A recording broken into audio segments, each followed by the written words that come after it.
భారత క్రికెట్ అభిమానులకు ఒక చేదు వార్త. త్వరలోనే ఆఫ్ఘనిస్తాన్తో జరగనున్న 3 వన్డేల సిరీస్ నుండి స్టార్ బ్యాట్స్మన్ విరాట్ కోహ్లీ తప్పుకున్నాడు.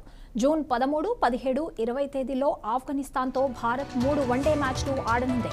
ఈ సిరీస్కు భారత జట్టులో విరాట్ కోహ్లీ పేరు ఉన్నప్పటికీ అతడు గాయం కారణంగా ఆడలేకపోతున్నాడు. ఇటీవల జరిగిన ఐపీఎల్ 2026 ఫైనల్ మ్యాచ్లో రాయల్ ఛాలెంజర్స్ బెంగళూరు జట్టు విజయం సాధించిన సంగతి తెలిసిందే. అయితే ఆ మ్యాచ్లో విరాట్ కోహ్లీ తొడ కండరాలు గాయంతో ఇబ్బంది పడ్డారు.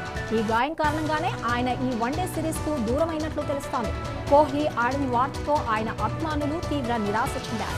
ఈ సిరీస్కు కోహ్లీ అందుబాటులో ఉండరని బీసీసీఐ వర్గాలు తెలిపాయి. అయితే ఈ గాయం ఎంత తీవ్రమైందో, కోహ్లీ ఎప్పటికీ తిరిగి కోలుకుంటారో అనే దానిపైన ఇంకా స్పష్టత రాలేదు.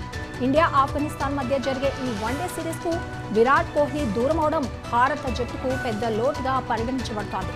కోహ్లీ స్థానంలో ఎవరికి అవకాశం దక్కుతుందనే దానిపైన ఇంకా బీసీసీఐ నుండి అధికారిక ప్రకటన రాలేదు. ఈ సిరీస్తో పాటు రాబోయే ఇతర కీలకమైన టోర్నమెంట్లపై కూడా ఈ గాయం ప్రభావం చూపించే అవకాశం ఉంది. అభిమానులు మాత్రం కోహ్లీ త్వరగా కోలుకోవాలని ఆశిస్తున్నారు.